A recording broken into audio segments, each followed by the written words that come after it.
relaxing person. Hello. It's that time. Come over, grab a seat, grab your last drink if you need to. We've got half a second, so oh good. Welcome. Welcome. Come on, the last couple people. It's all right. We're all waiting just for you. No, come. All right. Can I just say, does everyone know that she's getting married tomorrow? Oh, wow.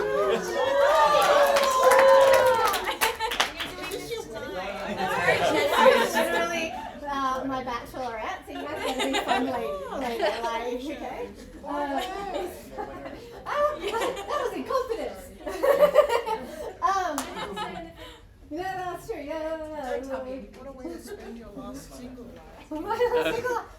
Well, considering everyone else bailed on us, so I am your organiser for tonight, and you guys are living dangerously. So thank you guys so much for coming. This is Sydney Design Thinking number 78, and we are talking tonight on designing a mentally healthy life. Before we do get started, though, I'd like to take a moment to pay our respects to the traditional owners of the land, the Gadigal people, and pay our respects to the elders, past, present, and emerging. And when we say that, I want people to be really clear that we really mean that, because it's about respect, it's about acknowledgement, it's about seeing. And if you think about February and think about March, what are these months all about? They're about seeing other people, they're about recognising other people. Think about it, like, is anyone still hung over from World Pride? Or the Mardi Gras? Like, anyone? What is that event about? It's about seeing others. We had International Women's Day yesterday. What is that event about? Still today in America. Still today in America. But what is that event about? It's about seeing and respecting people who are not necessarily ourselves. And that's a really beautiful thing. And when we have these parades and we have these celebrations, they're about diversity. It's about looking differently. It's about looking at people who are not us and recognizing them for who they are and bringing people together and celebrating that. And when we think about what is mentally healthy, we also have to think about it's got to be mentally healthy, not just for us, but for others, right? And we've got to acknowledge what other people are going through. So, with that, we also have to acknowledge the other place that we are, which is Think Place, which is gloriously and life-savingly have come to our rescue to sponsor us and host us tonight, which is amazing. Thank you. We have a wonderful Michelle. We have a Matt who's there, right behind you. Actually, I can't see that far, apparently. Gina made it all happen. And Gina, who also made it all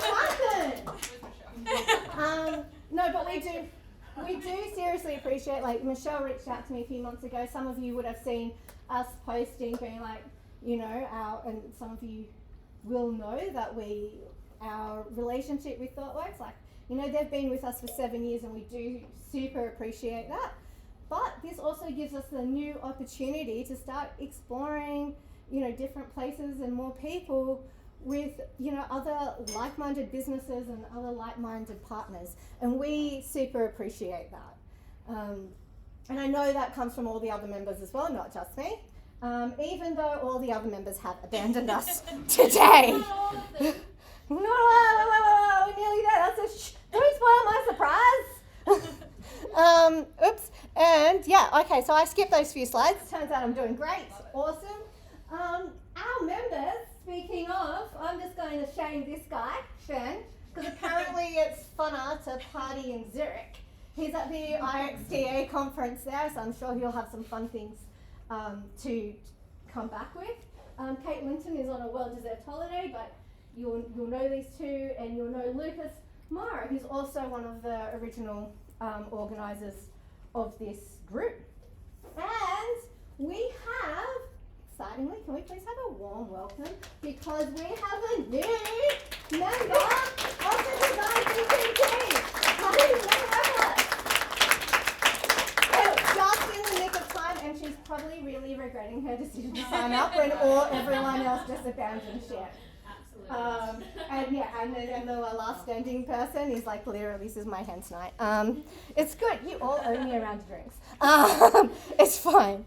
So with that, when we think about and like why we wanted to come into like mental health and like designing a mentally healthy life, if you think about, there's been so much going on in the world, and even if you think about the last few years in Australia, as one of our members so kindly pointed out and reminded me that even since 2019, like we had the bushfires, right? Who needed a reminder of that? Then we also had the biggest floods in the world. Yes, forgot about that. It was great. Several lots of those too. Yeah, several lots of those. Then we had that wonderful thing called a pandemic. Winning. Now, then we also had, Putin's little war. That's nice as well. That's great. That's still going. That's over a year now. That's the anniversary we all wanted to have. And we've had 10 consecutive interest rate hikes in the last few months. 10, I know, just casually. And then, like on top of that, we all have to deal with these mass redundancies, like every week. It's like, it's another casual company doing a redundancy. That's another casual company doing like 50% wipeout. It's cool, it's fine, it's only 6,000 people. It's fine, great, that's great.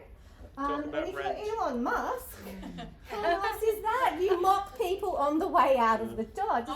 On the subject of Elon Musk, I saw a video just before I came here. They don't have a functioning HR team, so you could totally claim to work for Twitter and no one would be able to prove Amazing. Awesome. Yes, right? Well, okay, that's it. All of us. All right. We're all updating our CVs. There are some design claims. Well, I'm just saying tomorrow morning we're all updating our CVs, okay? We've all worked at Twitter for like 5 years. It's fine. No one's calling us out. And then on top of that, as you rightly point out, like the cost of living and rent, and forget about buying a home. How fun is that? Sorry, like these things, like it's huge. They impact all of us. Who has not been impacted by any of those things? If you've somehow magically escaped that, please talk to me. About the bubble wrap you live in. Yeah, right. Like I need to know what the secrets were. Okay. But if you have some that's impacted all of us. So how do we go from hurdle to hurdle to hurdle to hurdle and stay sane? How do we do that? And that's why I am personally super keen to hear from our lovely Krystal Ellis on designing a mentally healthy life.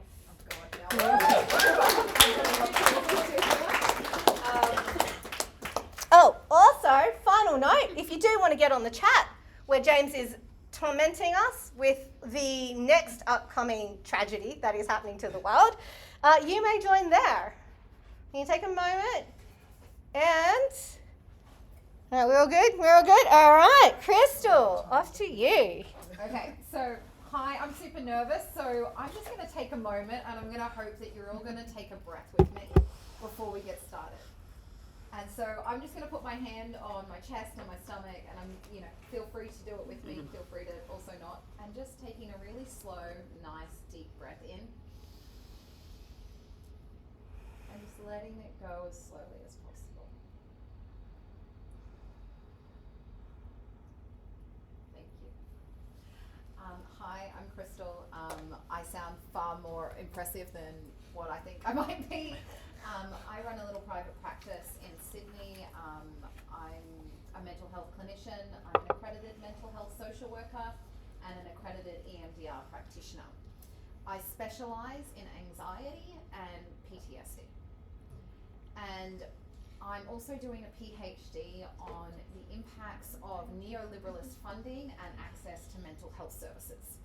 So my ideas around mental health are both personal on a micro level, what can we do to take care of ourselves when the world is really tough, but also on a more systemic level, what can we do as a society? And I just want to acknowledge that even being in this room and having this conversation is part of the change. Being able to talk about mental health openly is how we destigmatize it. And so, in saying all of that, Open it up. I want to acknowledge that we are having a conversation that's going to raise emotions. Some of those may be unpleasant, and I want you to take care of yourself. If you need to step out, if you need to play on your phone and not listen to me, please know I'm not offended. Anything that's going on for you, please make sure to take care of yourself, and I'm just going to throw Zoe in it, and if anybody walks out, she's just going to come and check in on you. Do remember your own support systems, friends, family, doctor. And we'll talk at the end about some resources and some ways that we might be able to take care of our mental health on that personal level. And she's run away. I'm back. Just the best for you. Thank you. Looking after your mental health. Thank you. So I'm going to talk a little bit about what is mental health. I'm going to focus on workplaces and how they impact on our mental health, what we can do about that. If you are in a position of management in being able to impact on employees, I'm going to talk about how you can support employees to have safer work environments. I'm also going to talk about what we can do personally in our own lives. And yeah, that's kind of it. Hopefully that'll be something in there that you can take from it. So yes, going ahead. So what is mental health? I would like us to think about mental health on a continuum.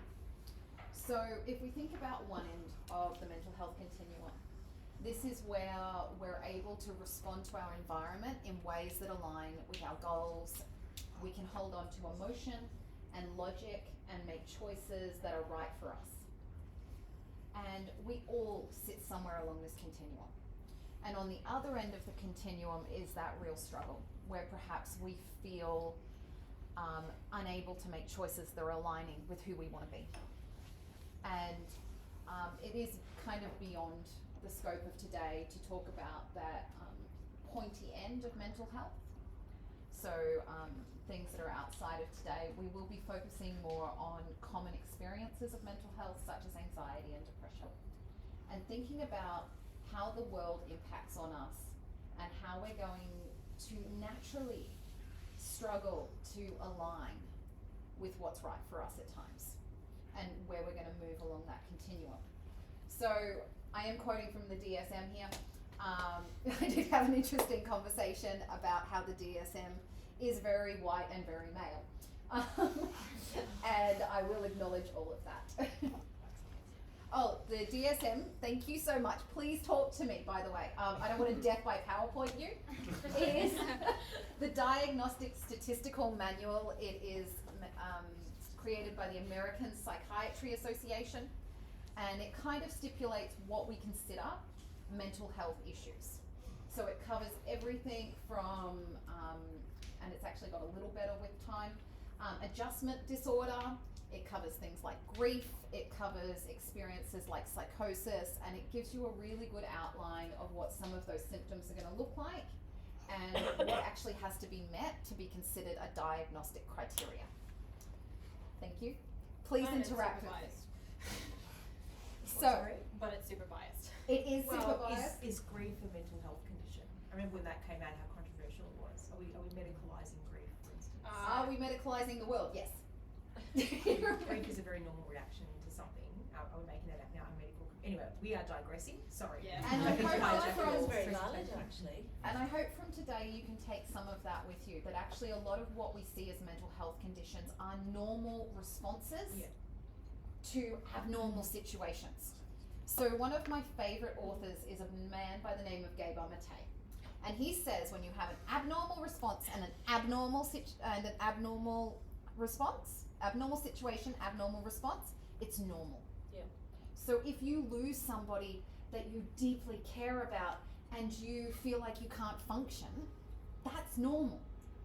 Which raises the question: is that really a mental health condition? If it's a normal reaction to an abnormal situation. So And anyway, diagnostically, we could get into a conversation about it, but for the sake of today, we're going to think about it as a continuum, where we're able to manage our emotions and our thoughts and our behavior, and when we're struggling with that.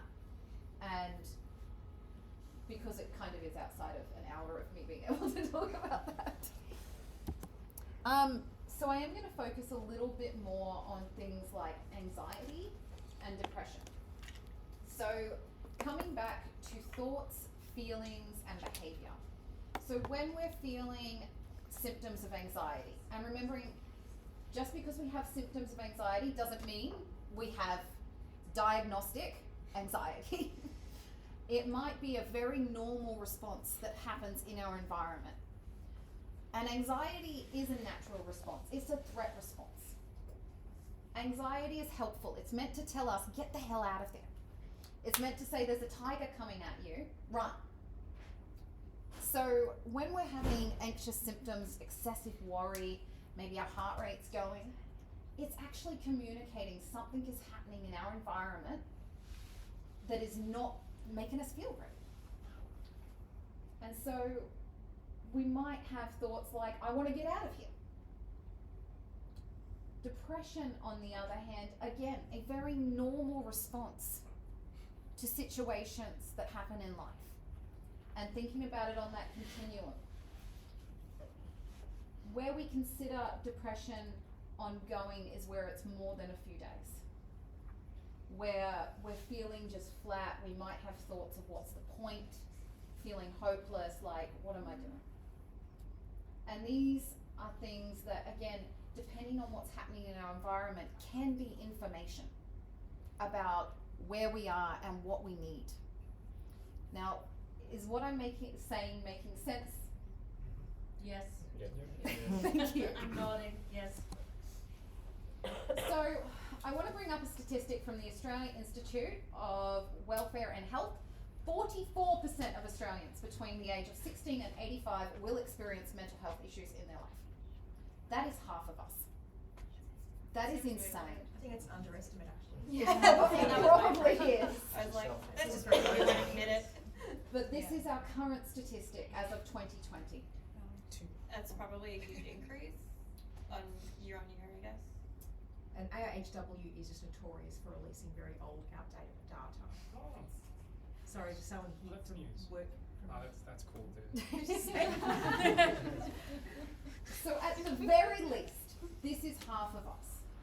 So yes, I take your point. Is it mental health, or is this a natural response to the world that we are living in? I also find the word disorder quite stigmatizing. Yes, I hear that. So if half of us are walking around having these symptoms, having struggles with our thoughts, our feelings, managing to achieve the goals we want, then really, no, back one. We have to say, what's created this? So we did it. It's fair. So, For a break, she's getting married. she's doing her best. Sorry. I haven't even. So, Enough tequila. we could say that some of it is around social attitudes. The fact that you're all here having this conversation, I think, is fantastic. It means, 10 years ago, I don't think this would have happened. So there is a change in the way people are speaking about things. And so that might account for why we're seeing this prevalence. Access to support. People are becoming more aware that they can get support. And so again, we take down those layers of stigma. COVID-19. I would be remiss to not mention it. We are mammals. We are social creatures. We enjoy being together. If we think about how we were all feeling while we were having pizza and chatting, we probably felt quite good. We're meant to be together. And so the isolation of COVID-19 really brought out this experience for people where they started to have these symptoms. And again, connecting to that, broader idea that if we are having these symptoms, having a look at what's happening in our environment. You're probably going to hear me quote Gabor Mate a little bit. He's my current favourite person that's speaking about this. And if you want to kind of have a look at environmental, The Myth of Normal was his book that he let out last year, and I just think it's fantastic because it's actually resonating exactly with what you're saying, which is that we have a sick society. I went to a lecture by him in 2021. It was online, of course. And he was talking about sanity in an insane culture, that these things don't align. So he talks about the fact that we have this hyper-individualization, that we're separated from each other, that we have this toxic culture that just has such a focus on productivity, that that's meant to be who we are and what we're aiming for, and how that really creates even more disconnect and really adds to these symptoms. His other book that I really like is When the Body Says No. And that is when we ignore these symptoms. When we ignore when our heart rate's going off before we go to work every morning. When we ignore when we get home at the end of the day and we just feel like, oh, I just cannot do anything except lie in front of the TV. This is our body talking to us. This is our body saying, hey, something's not right here. This isn't working for us. So, having a look at workplaces and their impact on mental health, and it is a double-edged sword. So, mental health can be impacted negatively by work in when we've got too much demand on us, when we don't feel we have enough control, job insecurity. Yep. All of these things are going to create that environment. But, yeah, no, that's fine. We can stay there. Don't I go back? Sorry. Interesting. But on the other hand, we do know that having routine and having somewhere to go and socialise and work can also be really positive for mental health. So we exist in this land where it's kind of trying to find that balance. The next slide tells us how to fix that. I'm just going to stop. I'm going to see how people are resonating with this, if there's any questions. I don't want to death by PowerPoint anyone. Have you Please. seen that stuff about the third space? I So have you've got heard about the this. home space, the workspace, and the third place, which was like libraries and such, and then it was malls, and now because you can buy stuff online, there's no third place. Yeah. And so work has kind of become the social place because home isn't really a social place. And so the degradation of community is actually something that my PhD is focusing on, and the lack of funding that's going into community services. So in the 90s, there was a big push into community centres where, you know, all the way from having a baby, where you take your baby into the community centre and the nurse would weigh it, all the way through to teenagers and youth centres.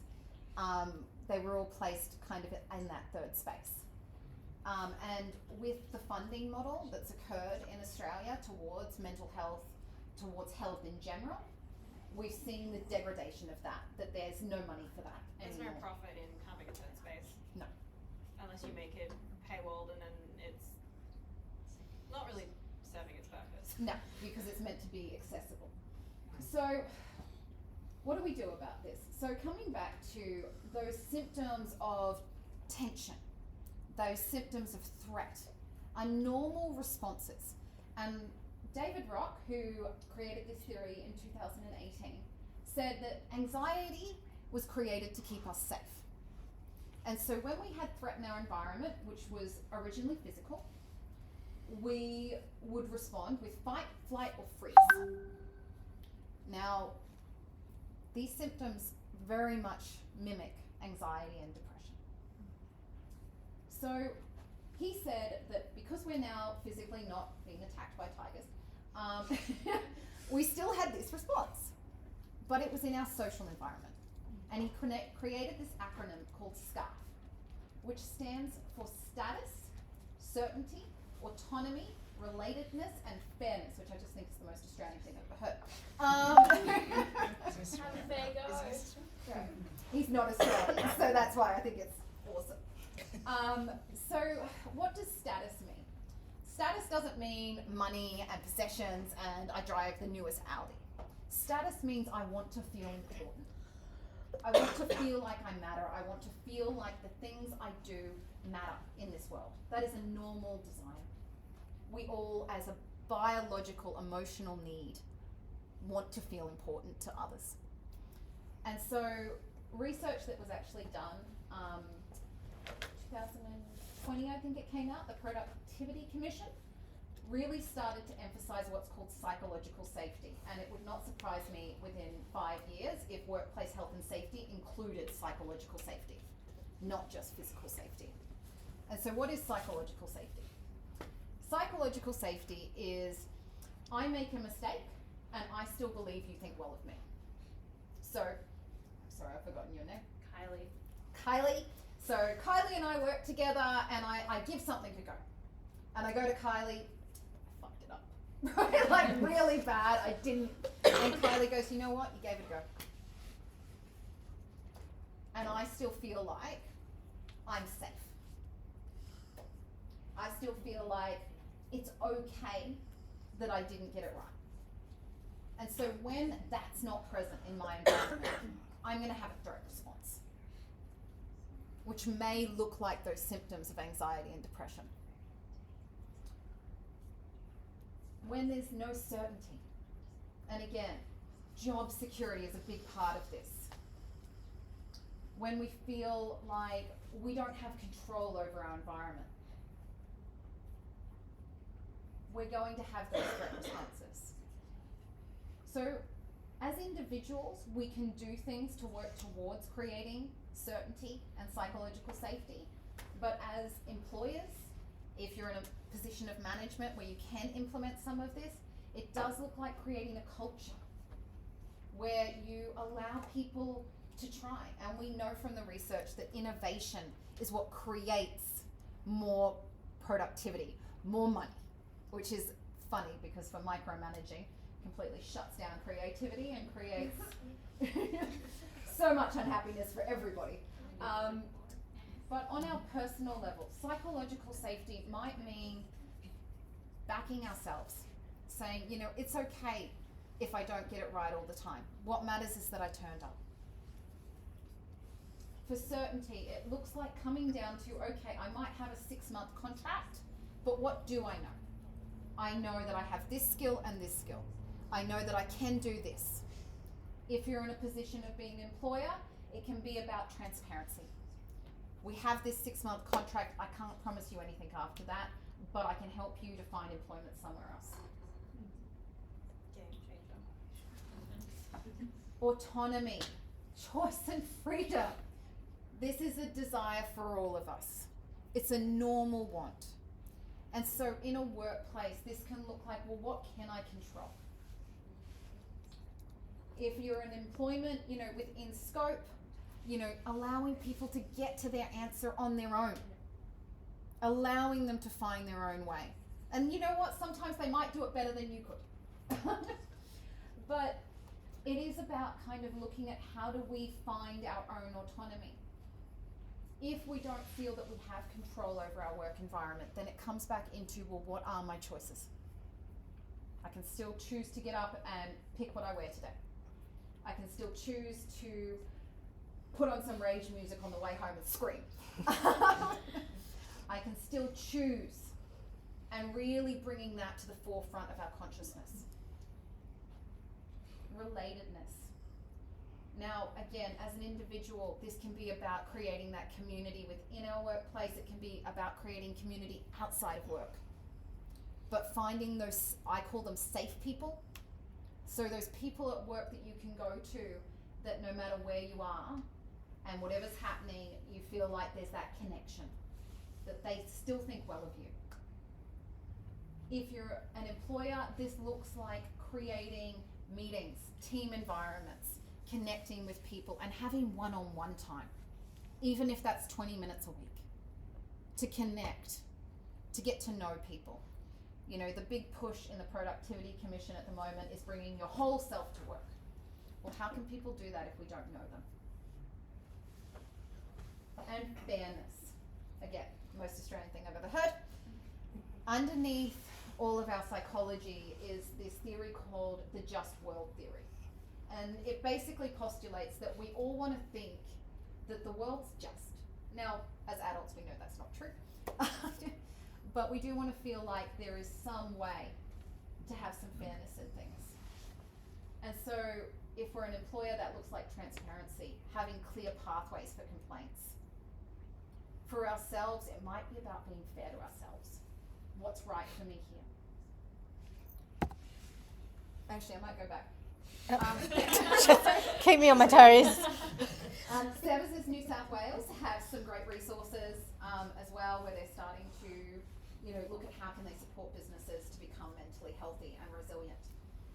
Is this kind of encapsulating anybody else's experience? Has anybody else had a threat response when they feel like they've had no choice? Yes. One of my work experiences actually gave me PTSD. So then it took me ages to deal with that going into new jobs. And again, because that's where the threat response has been so out of control. Yeah. Like just walking into an office again after that first job. And that's so brave. And I just want to take a moment to thank you for sharing that. Oh, sorry. No, that was beautiful, because the more we talk about the way that the environment impacts on us, the more we destigmatize it, the more we make sense, and we start to connect as human beings and going, you know what, it is freaking hard sometimes to be human. You're here. Now you can move on. So, on a personal space, the first part is awareness. We actually have to know what it is we want. We have to know what's right for us so that we can align with it. We need compassion. Self-compassion is a big part of this. And we need to implement self-care. So, sorry. I'm so Another slow one off of my 8 favourite writers is Brene Brown. And her work on The Gift of Imperfection, she puts these 10 signposts out, and I'll just let you read over them, and I'm going to have some water.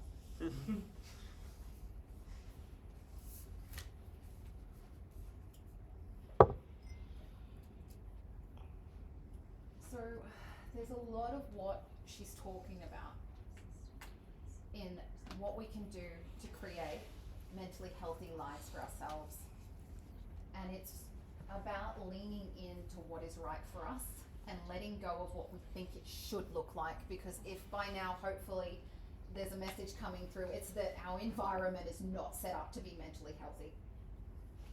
And so if we're somehow pulling off mentally healthy lives in what is created, there might be something else going on.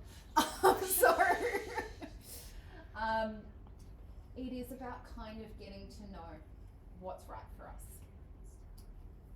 Getting to know where our joy sits and bringing our focus into that. Okay. Yep. There's actually some really cool research on creativity that's coming out. And so the big thing that you will, if you've been to see somebody for mental health or been to your doctor, they often talk about the power of physical exercise in managing stress. Yes, 30 minutes, 3 times a week of rigorous exercise, which is getting your heart rate up, decreases cortisol. Is this the right one? Am I on the wrong one? Go back. Oh. And but there's actually some really interesting research that's coming out that says that creative outlets for 15 minutes, 3 times a week, so whatever that is for you, drawing, dancing, singing, Taxidermy. sure. We'll go with that. Get that in, Louise. I wasn't going to necessarily go with that one, but That's thrilling. anything that fills you, crocheting, ripping up pieces of paper and sticking them onto each other, whatever you enjoy doing that feels creative. It lights up parts of your mind that actually mitigate stress. 15 minutes, 3 times a week, and it is comparable to exercise. Can you OD on that? Sorry. Yes, you can. I don't know, maybe Van Gogh had something to say about it. So, how do we get to know ourselves? Well, we start to listen to what our yes and no is. And so this is based a lot on Gabor Mate's work, where he talks about getting to know our body and getting to know our symptoms. So if we are having symptoms of anxiety, rather than saying there's something wrong with me, could we say, what is this telling me about where there might be a misalignment? What is this telling me about where I'm meant to be? And so some signals that we might get for no might be frustration or anger. And I want to talk about anger for a second, actually, because I feel like anger gets a really bad rap. Like, we feel like we're all supposed to squish it down, right? Especially if you're a woman. Nobody's got time for women's anger. But, you know, feminine rage is a beautiful place to be. Right. It's International Women's Day, I can claim it. International Women's Day was originally a big protest. Exactly, so I can claim my rage. But anger is a no. I want you to think about an animal when it gets angry. Now, if you're like me and you have a cat and you try to pick it up and it doesn't want you to pick it up, right? And it gets angry, doesn't it? It's saying no, stop. We are exactly the same. We are mammals. So when we are getting angry about things, it is telling us something. It is telling us about what's right for us. And rather than squishing it and saying, well, I shouldn't be angry at that, what would it be like if we leaned into that and actually got curious with ourselves and went, oh my gosh, what is happening here for me? What about this situation is not sitting with me well? Physical symptoms, we might have headaches, tension, heart palpitations, IBS. These are all symptoms. Cramps. Cramps.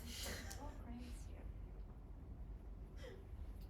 But then, learning the no is important, but so is learning the yes. And so, I was wondering if we could do a little activity. Where I just want everybody to bring up an experience they've had in the last couple of weeks that's felt good to them. It might be with someone you spent some time with. It might be an accomplishment. It might be that you had Sunday morning off and you just sat in your pajamas and drank coffee. But I just want you to bring that memory to life with me right now. And just walk into it with me. Whatever that is for you. What do you notice in your body?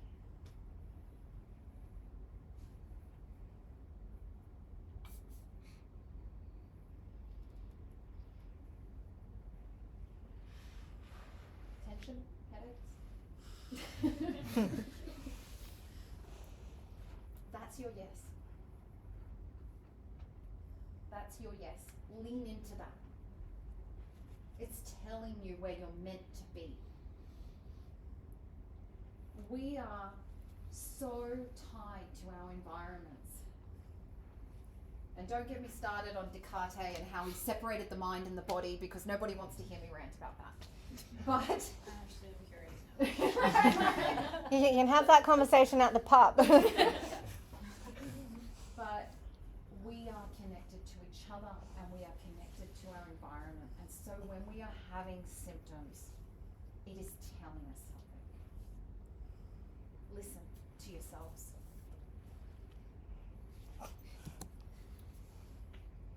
So then we come to self-compassion, because without self-compassion we can't listen to ourselves. Because we're going to get in our heads and we're going to be like, well, don't think that, other people are happy with that. Or, you know, that's silly, don't think that. And these are normal things to think. The leader in the field of self-compassion is a woman by the name of Kristen Neff. I highly, highly recommend her website, selfcompassion.org. It is amazing. She has so many free resources. Her books are incredible. and she is the most well-researched person on this. And she talks about self-compassion like caring for ourselves as we would somebody that was a friend. And so there are 3 parts to self-compassion. And I'm going to take you through a little activity again. I want you to think about something that's been a little bit of a struggle, like a 2 out of 10. Don't bring a 10 here. I haven't got time for that, okay? Right. Just something that's been a little bit of a struggle for you lately. And just notice it without judgment. And then think about what you would say to a friend in the same situation. We might hear ourselves saying things like, that's really hard, or I'm really proud that you keep going, or that sounds like a lot. I'd like you to, if you can, compare that to how you might usually talk to yourself. Why do you think we are so hard on ourselves then? Why is there such negative talk? Ooh, that is a great question. Toxic culture? That's a part of it. I was guessing. It is a part of it. Because we tend to believe that it's what motivates us. And Brene Brown talks really much better than I will about this, but about a shame-based culture in which we try to shame people into conformity. And because we live in that society, I want you to think about schools, right? You speak up at school, what does the teacher do? Makes you quiet. Yeah, she points you out, she humiliates you in front of a whole room of people and says something's wrong with you. You're the problem.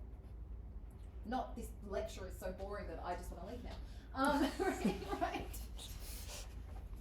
So we have this shame-based culture where we believe that in shaming people, we create production. We create excellence. And it's reflected back to us constantly. It's in our parenting styles, it's in our institutions. I want you to think about, the way that up until a little while, probably still the way institutions deal with mental health, we deal with it as an individual issue rather than a systemic talking. And we shame those individuals. I'm hoping we're getting a bit further away from them. I don't think we are. I think that shame still exists and that judgmental. Well, you still gotta go, like the process is like, you still gotta go to your GP, you gotta do a DAS, you gotta get a mental health care plan, you gotta go find a referral to a psychologist, then you got a waiting period for that, then you gotta go through your psychologist's first intake, and that whole process is very individualistic, as you said. Absolutely. That's if you go through our system, and that's a robust system by comparison to others. Why aren't the governments and super people, the trillionaires being shown this? Us average people are probably in a lifetime are going to get up the ranks, or the politicians or millionaires to change the thing. I'm But- working on it. Yeah. Right. Everyone's working on Like that get up because it's absolutely sadistic, narcissistic failure of a system that's collapsing, so. If I could give anyone some hope, I have just sifted through 120 pages of the Royal Commission into Victorian mental health. Sounds like That's Do you have a glass of wine? I wish I had, but look, yeah, it's part of it. I'm looking at structures for mental health. What they are proposing, if they can pull it off, it's going to revolutionize the way we do mental health. It's if they can pull it off, and I put if in there. They need to put Well, it's money gonna be, behind. it's gonna keep collapsing. There's gonna be fake pandemics and all this nonsense, wars and terrorism of this. This system. It's War one. If one of us is suffering, we all suffer. This spiritual or whatever. Like it's not. A machine shouldn't, give out, all this, etc. Like it should get up to the aliens, to the reptilians, all this stuff, because it's not working. Like, It's not. And so that's where I'm hoping some of what I'm saying today you take away with you, which is that if you are struggling, you are not alone. You are experiencing a system that is broken. It is not your fault. And that is the final step of self-compassion, connection. Other people feel like this too.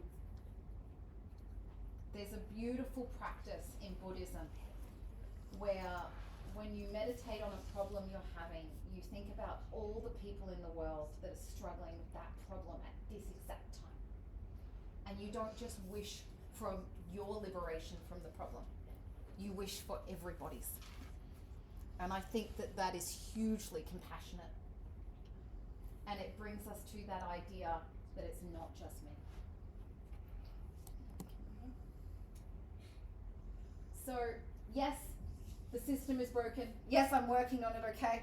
Like it doesn't even help the evil people, like not even like evil beings, if there is such thing, it doesn't even help them. They even get bad food, you know, bad humans, bad slaves, it doesn't help. We do our best. But I want you to be able to take some things away from today that might help you in your day-to-day life. Also, did you say bad slaves? Like, what slaves do you own? Society, you know what I mean? If we're not trillionaires, if we're not Okay, fair. Fair. So even politicians, even everyone with a job that is not living out there, you know what I mean? Yeah. Just expanding the frequency is, you know, ruled by this finance. This fake money has never existed. It's a whole different presentation, but I will come to that one. We'll do that one next. people are made into doesn't matter how rich, even with gazillions, if they still attach to this matrix, that they're not, you know what I mean? So it's absolutely it's huge. You know? I hear that, and you know, there are things that are happening in the background. Like I said, if anyone wants some light reading, the Royal Commission into Mental Health in Victoria, Saturday night, wine, we love it. So there are people out there who are speaking about this, that are talking about this, that are saying, hey, this isn't an individual issue, this is a societal issue. The way we're approaching this is the problem. But in the meantime, there have been so many reports and royal commissions and reviews and inquiries that are pretty much saying the same thing, that end up gathering dust on bookshelves over the years. they have inbuilt, I think because they've got a Labor government in, And they're pretty socially progressive. they are. I think if they can pull it off, and from what I've read, there's some really great milestones. Anyway, I digress. Have they actually accepted all the recommendations of the Royal Commission? Yes. So, we will see. So But Victoria's in for a good time. look, if we all migrate, right? Victoria in the past has also been very heavily criticised for its mental, I come from Melbourne, very heavily criticised for its mental health system Really? in the past, yeah. And look, it probably still is. These recommendations will take 3 years to really get underway. But I experienced some stuff with that. Like, currently my girlfriend is they have her at a place where they kept her for 6 months, and they're just keeping her sedated, feeding her sleeping pills during the it's torture. Like you get into vulnerable people, and the system keeps breaking you until the you end up, institutional you trauma know what I mean, is real. isolated, and they don't, like it's horrible. Like this is, so now I'm looking for a lawyer to fight the, it's been 6 months that I don't know what's going on. Like this, it's. Come talk to me after, and Yeah. I'll talk to you about the Mental Health Commission and the advocacy people that you might need to talk to. So coming back to what can we do and embed into our lives if we're living in a society that is not set up for us to be having healthy, meaningful lives. So we can't fight the system. I can't be out there barricading, sitting in Canberra's offices every day. But I can get to know myself. I can get to know what's important to me. I can put down what I think I should be or what I believe others want me to be, and I can go, actually, what's important to me? Where are those moments that I feel that yes? And how do I lean into them? I can be curious and non-judgmental towards myself. We cannot be mindful and compassionate if we are in judgment. I can decide where my top priorities are Usually we get about 3 of them. And I can really base my life around that. I can become the architect of what works in my life, putting down what other people think it should be or what the system tells me, and choosing within reason, and we all sit within parameters, to make things work. Self-compassion is at the heart of this. And so when we have that critical inner voice saying, hang on, would I say this to somebody I love? Would I say this to my kids, my partner, my best friend? And if not, why is it okay for me to say it to me? We can look at our sphere of control, and there are a lot of things that I wish I could change in this world. But I can only control certain things. And when we do shift our focus into what is within our power, it can help. I can implement physical things, exercise, sleep, focusing on eating nutritional food that nourishes me, being with people that I love and that fill me. Time in nature, time in play, time in creativity. These are the things that we embed into our everyday. Self-care, I think I say this and people think of bubble baths and face masks, and that's great, okay? Do the bubble, yeah, and light a candle and have a glass of wine, and yep, you know, and we're just listening to the breathe in and out. Yeah, look, that's great. But what can I do every day? How can I work on embedding taking care of me? And here's the thing, when I do 1 act per day, for me, when I challenge that negative thought and you go, you know what, that's actually not okay to say to myself.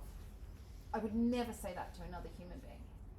When I focus on going and sitting in Hyde Park for 5 minutes and sitting in the sun, I am communicating to myself I'm important. I matter, and I care about myself. It's hard though, you know, when you've got a busy life.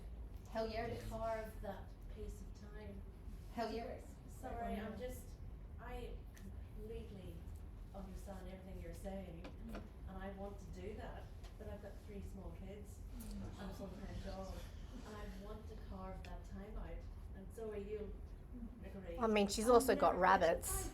5 minutes. Yeah, they're rat bags. But 2 of them are twins, they're cyclones.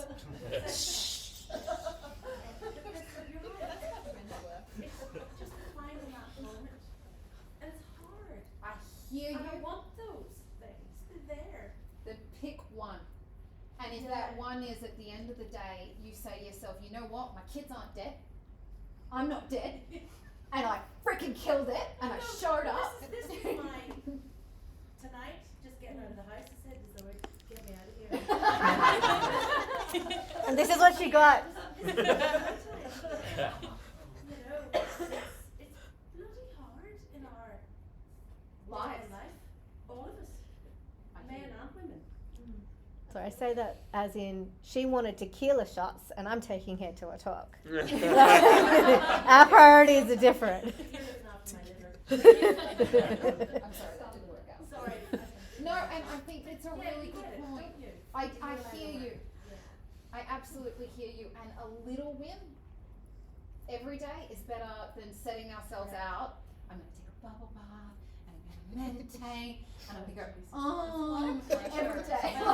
The girl that set fire to me with the You make yourself like a still target. That would not be good, right? That's why I need to just remove from everything. It's fun. That's the only way I get my stillness. I've got a really good friend who's a single mum, and she's talking about the same stuff as you. I don't have kids, I don't have kids, so I feel kids That's I do my have time. But the way that she frames it, is she says, I'll be a better mum if I make time for Correct. myself. So, because I think some mums feel guilty that they have to always, everything's about their kids. So framing it that way, that I'll actually help my kids more if I look after myself. Correct. You kind of let yourself off the hook. Then when I go home, they're like, where were you?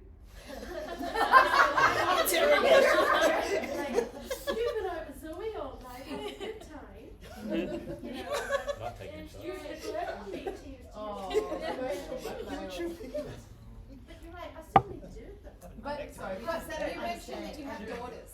I have twin daughters.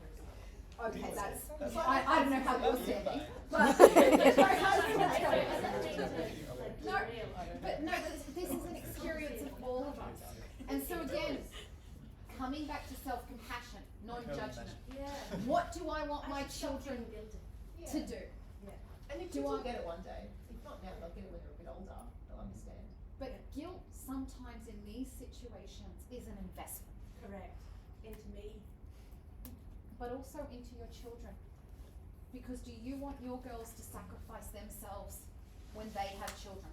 Yeah, I don't want them to learn that behaviour, that I just give in to them and don't, like, look after myself. I want them to grow up seeing me as someone that I look after myself, like a female. And look, and I want to You know what I mean? It's true. I don't want It's to learned behaviour. We talked about it earlier, learned hereditary behaviour. and We can't do that. look, this is also part of challenging the kind of and being self-compassionate. Yeah. You know, as a woman, Betty Friedan wrote about the feminine mystique back in the 50s. We've had the beauty myth, and look, you know, what is the current everything woman? She is everything, right? She's a mum, and she goes to work, and she does bubble baths, and she's sexy, and she's also, yeah, she's a chef, and she reads, and she does self-development. She comes off to this talk. She's not like a regular mum. She's a cool one. She's a cool She can mum. skateboard. And she can, yeah, and she picks up skateboarding. It's the freaking fallacy, right? Yeah. It's the bullshit that keeps us tied to the freaking production mill of make more money, consume more, be part of the system. And when we put down what we think it's supposed to look like and go, actually, what works for me? And this is hard. And I'm not undervaluing what you're saying. This is hard. Oh, it is hard. Yeah. Because it's all the programming and the layers. But when we come into what's right for me,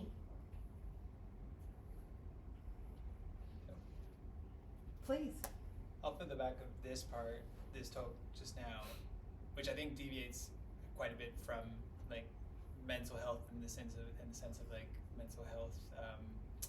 Well, you mentioned the word disorder. Yes, it's far away from disorder and more just like mental health on the spectrum of like on that living a spectrum. healthy life.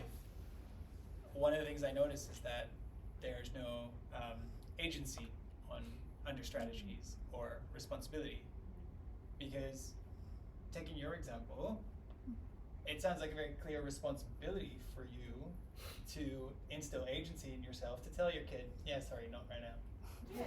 Yeah. And that's painful, Very. but apparently necessary. So yeah, what are your thoughts on that?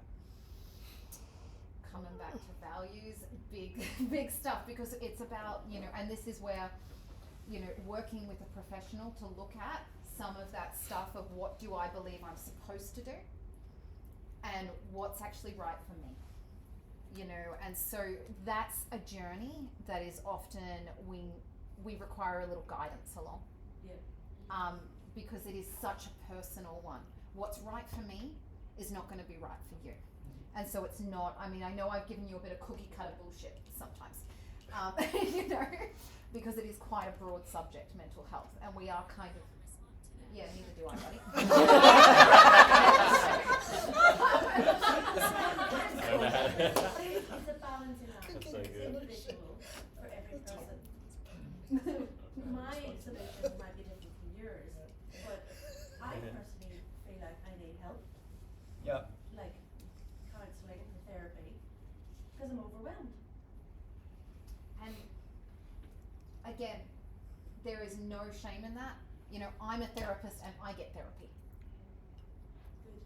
Wait, there's a boss master of There is. therapists? And if you go to that boss's master, eventually you're going to find the grand therapist. And if you defeat them, you win therapy. That's Right? the whole productivity spiel in itself, right? Yeah, right, exactly. Circular economy. But Or it's a house of cards. yeah, right. Probably that.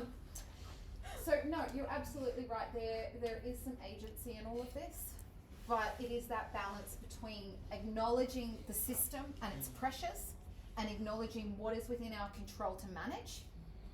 And I have given some really broad kind of concepts here, and I wanted this to kind of be a conversation starter. So,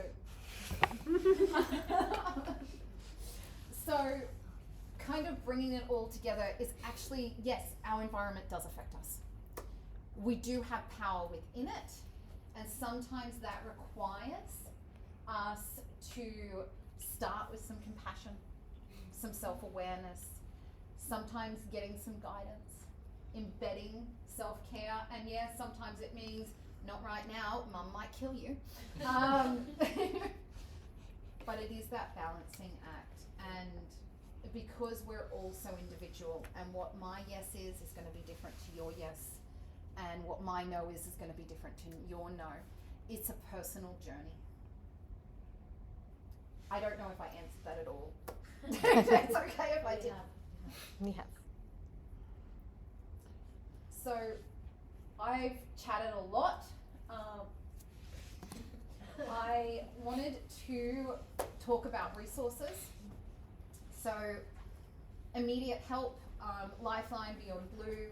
You know, if you're struggling, please know that there are services out there that you can call, and they will be there on an ongoing support basis. And again, I'm going to talk about the very fractured mental health care system that we exist in. Were you looking at me because I had the Yeah, because that's the process.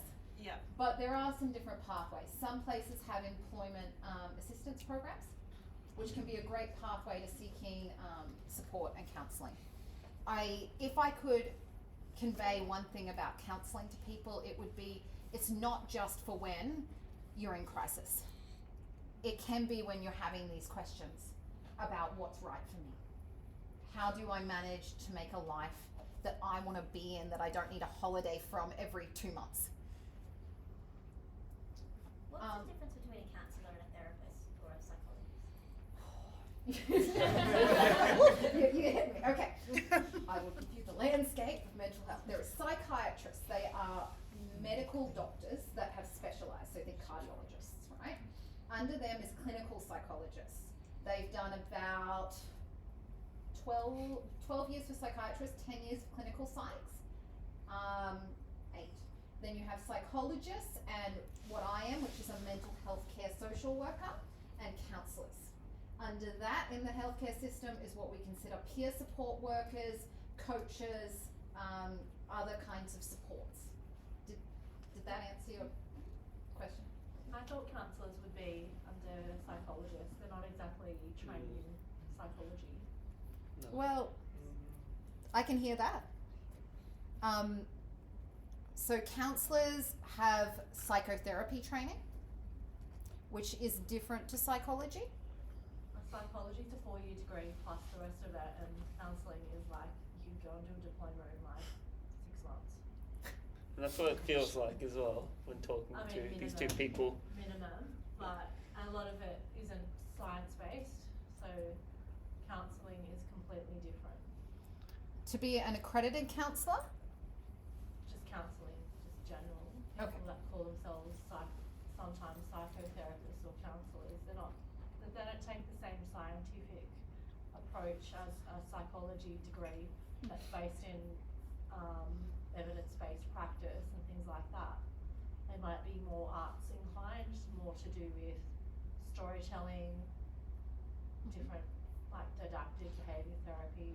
So it's like the types of counsellors that fall within what counselling Just is? generally counselling Or would versus like require less study. or like versus like life coaches and stuff, because I think they're quite Just different. saying that counselling is just generally like less study than No, a is it? psychologist. Well, it depends. It can be. And so psychology is a 6-year. So you do your 3 years, your 4th year honours, and your 2 years masters. As a mental health social worker, I did my 4 years and then 2 years post work.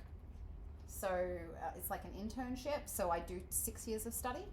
Counsellors usually have to go through an accredited, so if they're accredited with ACA or PACFA, they have to go through usually a 1 to 2 year postgrad degree, and then have accumulated 70 hours of supervision, which is again that on the job kind of work.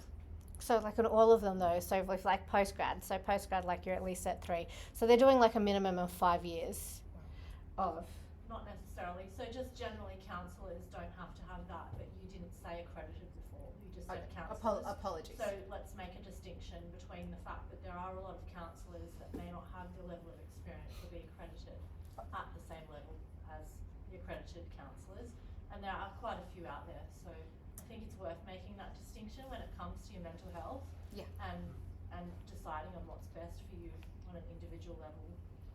And I think that's a really valid point, and I'm actually really grateful you brought that up, because there are different types of therapies, and it's such a broad field, and no wonder people feel overwhelmed sometimes, because if you're in crisis or you're not feeling great, it can feel like, well, where do I even start?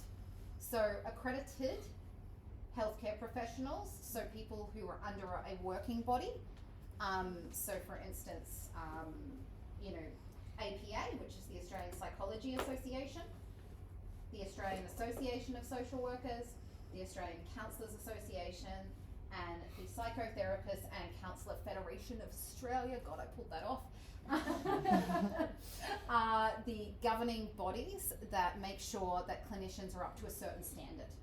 So they, basically, I have to do 40 hours of professional development each year, and that's pretty stock standard. I think psychs do very similar, about 40 hours.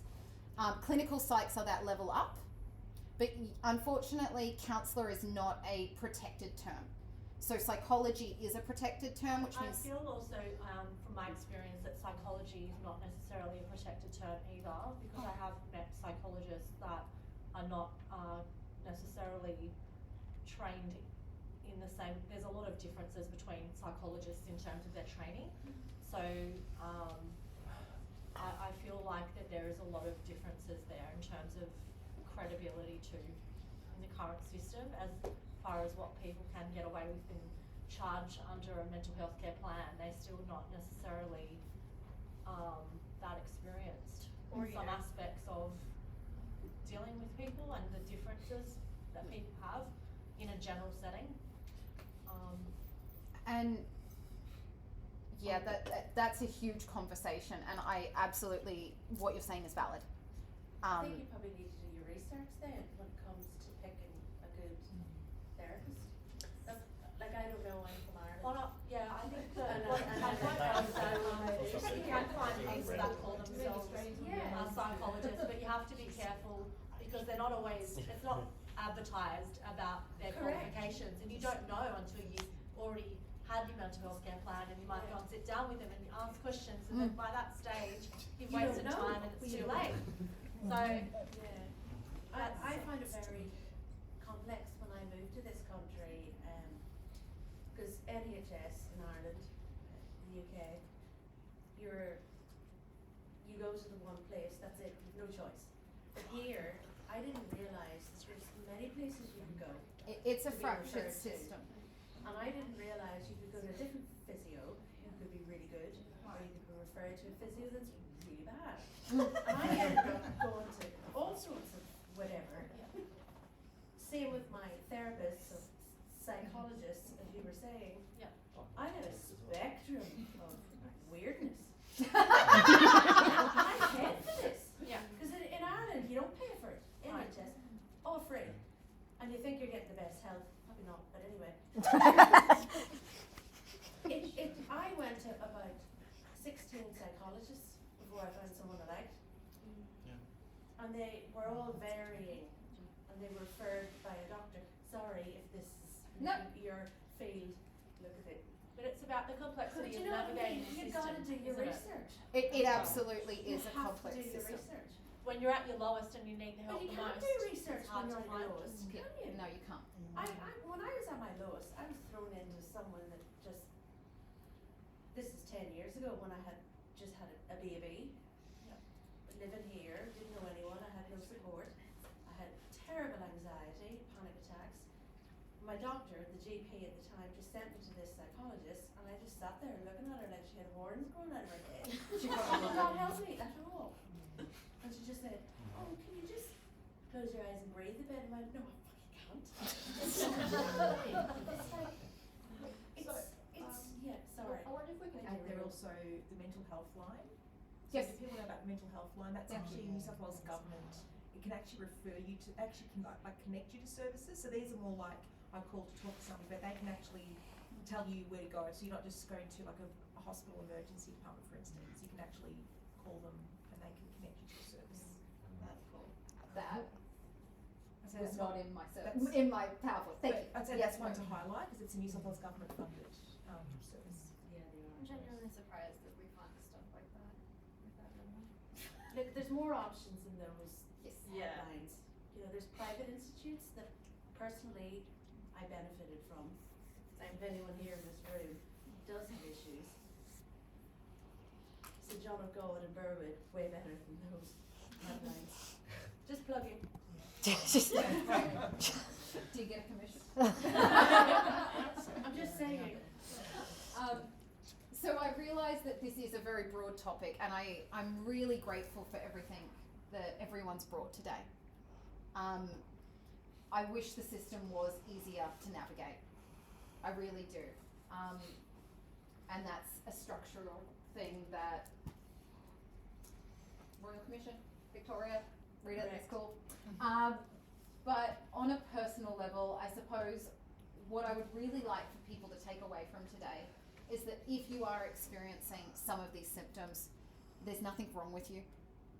These are pieces of information about what's happening. We can create more mentally resilient, mentally healthy lives by looking at where threat could be within our workplaces, by acknowledging that our responses are normal and finding ways to mitigate them. And I'm really grateful that we are living in a time where these discussions are happening. Correct. For even with all of the complexity.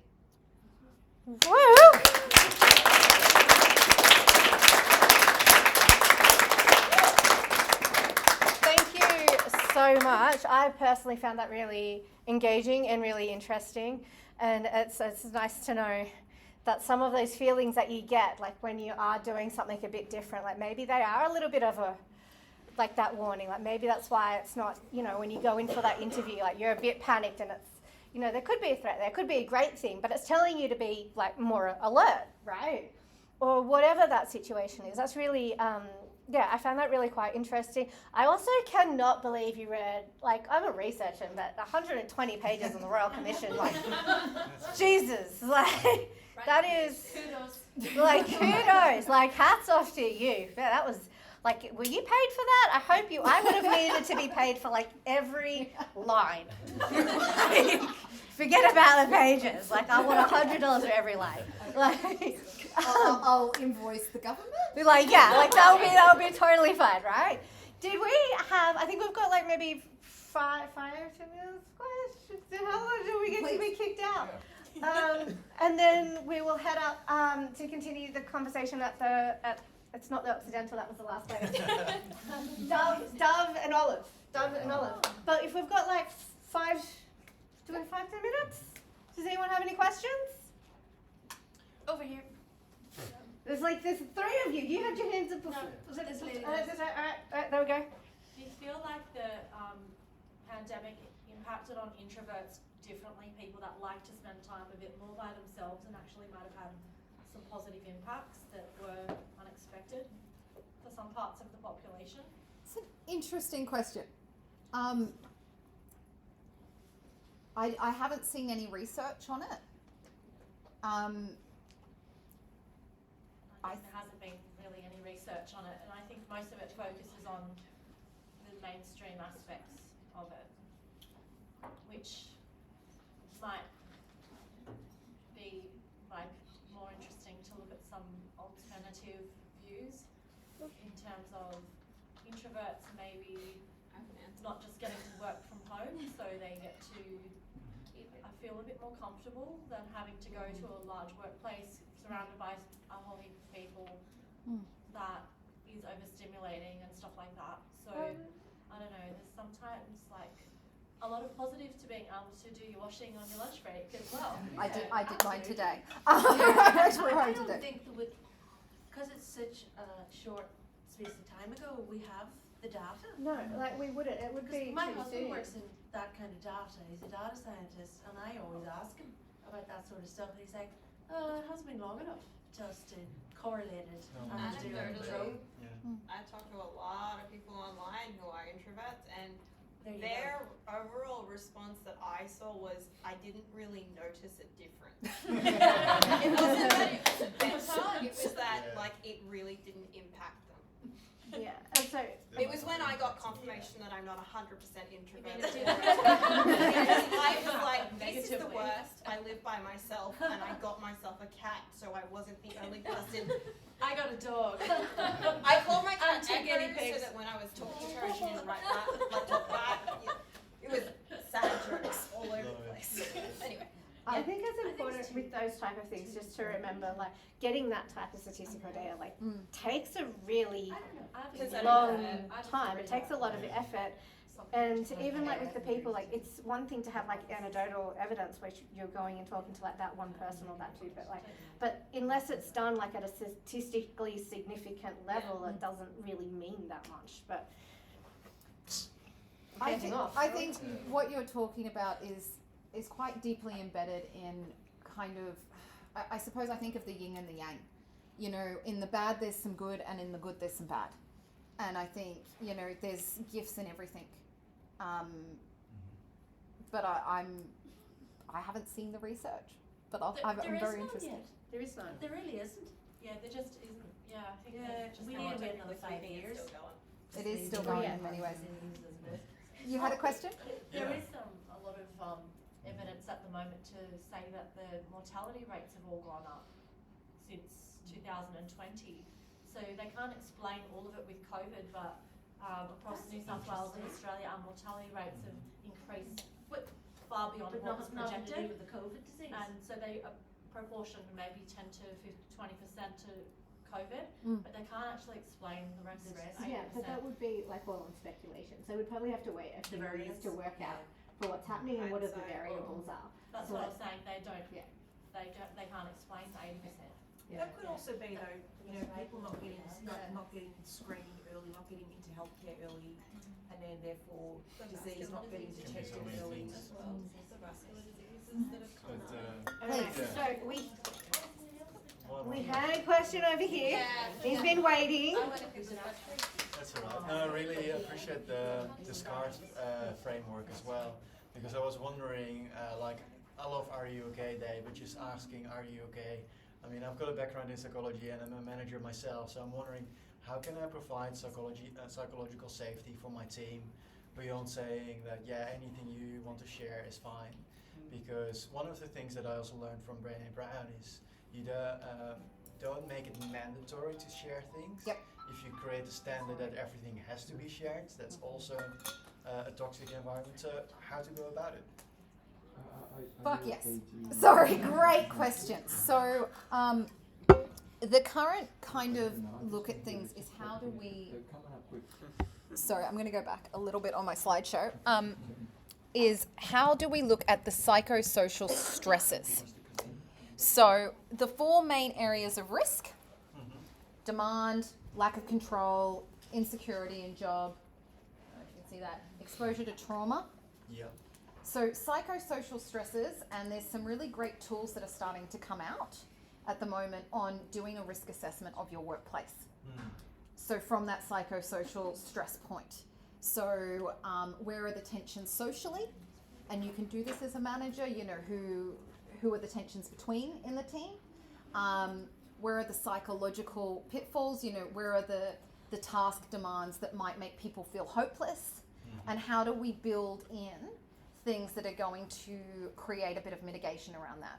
So that might look like, if we've got a really complex task, how do we break it down into smaller parts and celebrate wins? Like for me, I hate getting stalked at work from people that want to stalk me on social media, and I try to avoid social media, but I like having a separation in my world. And I don't like having to tell everyone at work what I did on the weekend, what I'm doing in my spare time, and then go and have them stalk me and talk about me when I don't even know they're talking about me. Not that this happens, but that is a potential scenario. So that's a problem that's not actually work related, because it's not to do with your actual job, it's to do with the workplace. And now everyone wants to go on Facebook. So if I'm not on Facebook and everyone in my team is on Facebook, then it doesn't work in that way, because they look like, oh, you know, why are you not on Facebook? And everyone's like, kind of like pressuring you, even at work, to be on social media, when it's like, hang on, like, this is work, this is not my social life. So Facebook isn't cool anymore, so your work colleagues aren't very cool. Yeah, that's totally pull that. I just use it as an example, but I mean, they try to, like, it's very oriented around social media, I think the workplace is, and it's really odd, because a lot of it is involving people's personal lives, not your actual work. But I'm just personally not comfortable, and that's just me personally. And making room for all of that in the workplace, I'd encourage you to look at the Productivity Commission's report on mental health. It's huge. Find the specific part that talks about workplace, that's not as big.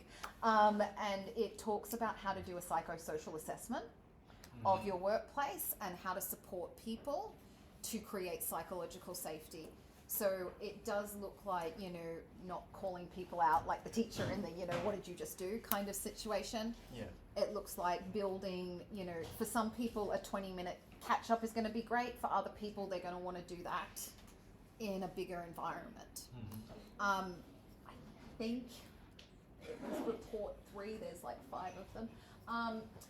But the Productivity Commission that was released in 2020 is really where... Take a photo? Yeah, please. But even starting an EAT program, because they're still not that conventional in all workplaces, although they're a lot more common than they used to be. That's a really, like, it's a confidential way for people to discuss any issues that they might have without it impacting directly within their team with their supervisor or manager. So that's beautiful as well, being able to kind of express, you know, and we know that with change culture, that what helps people with change is that space to talk about how they're feeling and to connect to the why and the meaning behind something. I don't know if I helped you with that, but there's some great resources out there. And even if you just type into Google psychosocial workplace risk assessment, you'll find some really good tools. Thank you. Right, wonderful. We are out of time and are getting the signals that it might be time to pack up. But if you guys, like, please feel welcome. We are going to head to the pub, which is around the corner. Kylie here is going to lead the way. But it's the Dove and Olive. It's that one. It's great. They are expecting a few people there. There's a really nice bar, lots of beer, all of that type of stuff. So please do come continue the conversation. Come ask more questions. You are coming, right? Yes, you are coming. Come ask more questions there. But let's give back this space and give one more round of applause. Krystal and SydDT. You've been our wonderful sponsors and hosts for tonight. And Michelle, you're thank you. If anyone wants to give us a helping hand, what can I do? That's a good question. I need to check with them. That's